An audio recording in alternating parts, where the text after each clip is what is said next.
안녕하세요. 파산관제인 홍익표 변호사입니다. 이번 시간에는 미국 파산법 개론 18번째 시간입니다. 지난번에 이어서 파산 채권의 확정에 대해서 한번 계속 보겠습니다. 우리가 각 채권자들이 청구권에 대하여 금전적 가치를 부여하려고 할 때마다 몇 가지 기술적 문제가 발생한다. 절차가 어떻게 작동되는지 이해하기 위한 가장 좋은 방법은 파산 절차의 신청은 채무자의 모든 의무에 대하여 기한이 이익을 상실하게 하는 채무 불이행을 가상하는 사건이라고 상상하는 것이다. 결국은 채무가 다 기한이 도래해서 이제 채무 불이행이 발생했다는 전제하에 시작하는 거죠. 이 과정의 일환으로 우리는 두 가지 기본적 쟁점을 정리해야 한다. 첫째는 이자가 청구의 계산에 어떻게 영향을 미치는지 여부이고, 둘째는 어떤 유형의 청구권에 어떠한 상한이 설정되어 있는지 여부이다. 이자율이 77%였던 작년에 내가 제1은행으로부터 $100를 빌렸다고 가정해보자. 올해 나는 제2은행에서 이자율 12%에 $100를 빌렸다. 나는 그 어느 쪽에도 채무불이행 상태가 아니지만 나는 파산 신청서를 제출했다. 내 자산의 가치는 $150이다. 누가 얼마씩 받게 되는가? 두 은행이 같은 양을 받아야 하는가? 파산 신청을 하지 않는 경우 제1은행이 제2은행보다 불리한 지위에 있다. 다른 조건이 모두 같다면 나는 이자율 7%인 100불보다는 이자율 12%인 $100를 갚겠다는 약속을 먼저 이행하게 될 것이기 때문이다.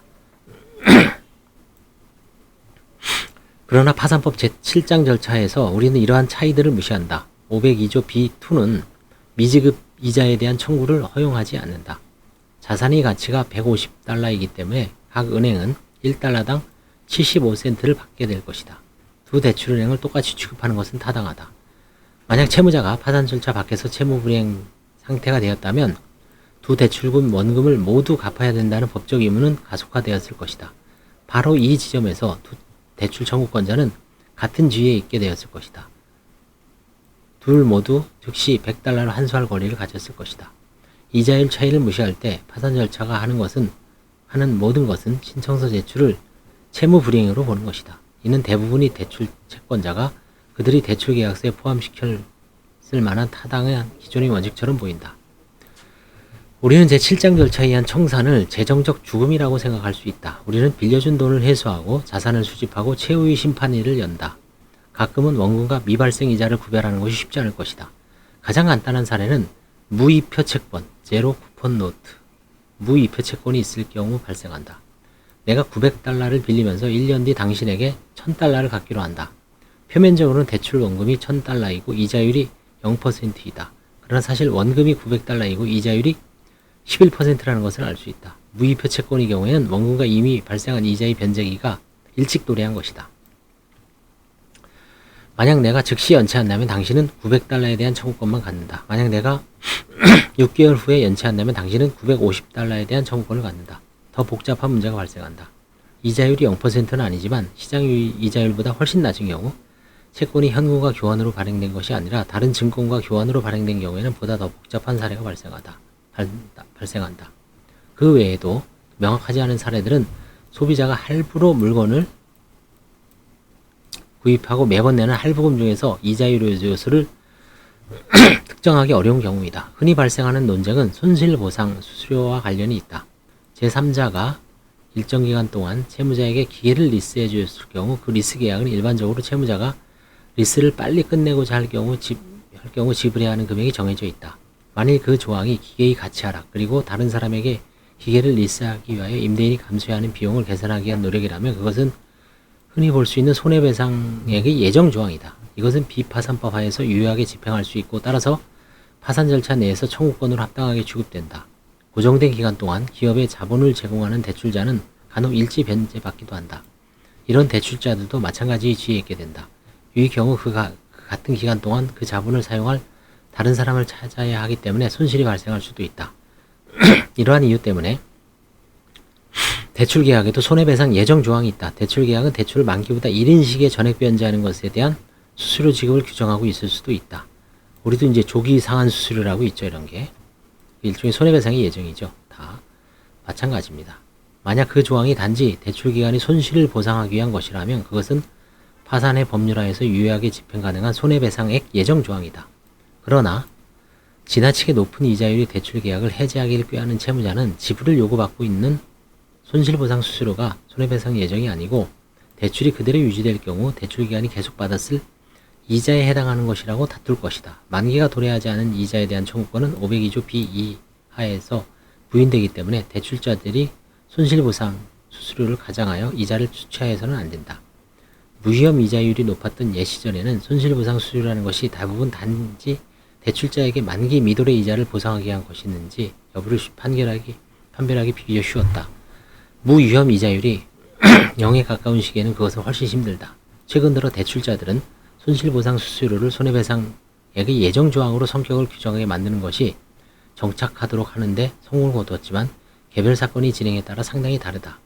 또한 파산법은 두 가지 유형의 채권자들에게서 발생하는 손해배상 책임에 대하여도 한계를 설정한다. 502조 B6과 7은 만약 파산 절차에서 채무자가 임대인 및 노무자와의 장기 계약을 해제할 경우 임대인과 근로자가 회수할 수 있는 것을 제한한다.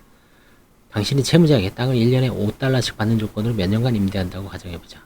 한두 해가 지났을 때쯤 부동산 시장이 밑이 빠져버린다. 토지 가격이 떨어지고 이제 당신은 연간 달랑 $1의 세를 놓을 수 있다. 채무자가 파산 절차에 신청을 제출한다. 통상의 계약상 규칙에 의할 경우 당신이 손해, 계약상 가격과 시장 가격의 차이는 남은 임대기간 동안 연간 4불이다. 그러나 파산법은 당신에 대한 배상을 제한한다. 그 한계는 임대기간이 얼마나 남았느냐에 따라 달라진다. 적용되는 사안은 연간 차임보다 절대 적지는 않을 것이다.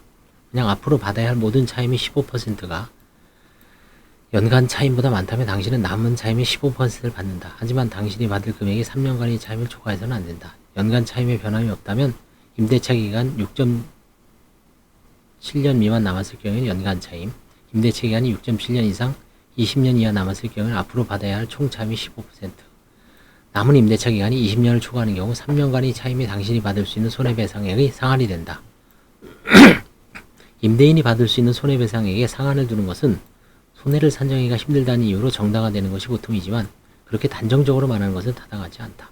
502조 B6은 단지 상한을 설정할 뿐이다. 이 조항이 각 사건에서 손해를 측정할 필요를 면하게 해주지는 않는다. 나아가 이 논리는 손해액이 너무 크다고 생각하는 경향이 있을 때만 타당하고 그 반대의 경우에는 성립하지 않는다. 손해배상액에 상한이 있다면 하한도 있어야 할 것이다. 더 타당한 정당화 근거는 임대인이 손해 경감 의무에서 찾을 수 있다. 파산 외의 법률 하에서 손해액의 산정은 빈 공간을 채울 다른 사람을 찾으려고 노력할 임대인의 의무를 고려해야 한다. 임대인의 다른 임차인을 찾을 능력은 배상받을 수 있는 금액을 제한한다. 비록 각각의 사건에 고유한 사실관계에 딱 맞춰진 것은 아닐지라도 506 B6은 같은 효과가 발생하도록 작용한다. 502 B7하에서 노무자의 경우에 있어서 비슷한 제한이 정당화된다. 장기적인 고용계약의 위반에 의해 가장 영향을 받이 맞을 것으로 보이는 노무자들은 고액의 퇴직금을 받는 자들, 주로 내부자인 주주들인 경우가 많다. 이 계약들이 이례적으로 노무자에게 유리하게 되어 있을 경우 전체로서 채권자들의 권리를 침해하는 심각한 자기거래의 기회가 발생할 수 있다. 장기 계약을 맺은 노무자의 경우에 상한을 두는 것은 즉각 통제할 수 없는 비행을 감시하는 수단이 될 수 있다. 임대인들과 노무자들이 손해배상 조건의 금액에 상한을 정하는 장점을 고려함에 있어서 이 상한은 계약의 종료로부터 흘러나오는 손해에 대하여만 적용된다는 점을 명심해야 한다. 이 상한은 임대인이나 노무자가 다른 원인으로 인해 받을 수 있는 손해액을 제한하지는 않는다. 예를 들어 채무자가 파산 신청 전에 부지를 손상시킨 것으로 발생하는 손해 또는 정당한 사유 없이 노무자를 해고한 것으로부터 발생하는 손해에 관한 상한이 없다. 이 장의 첫 부분에서 언급하였듯이 파산자들에 대한 청구권의 평가는 누가 얼마의 청구권을 갖고 있고 누가 우선권이 있는지를 수반한다.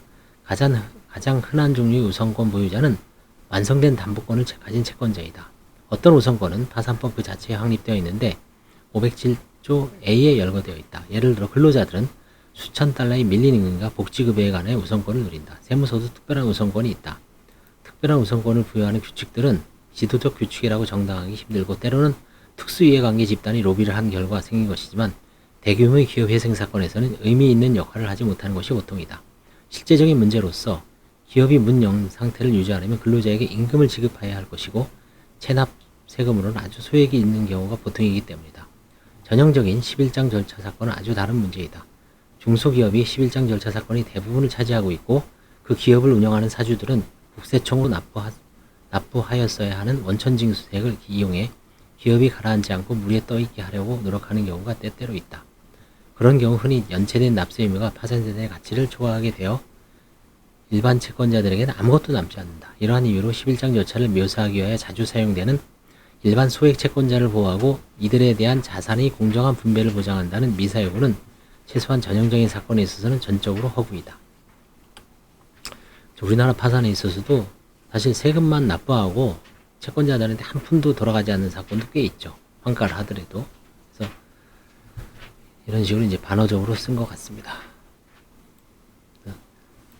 다음 시간에 청구권 공평한 구제수단을 하겠습니다. 감사합니다.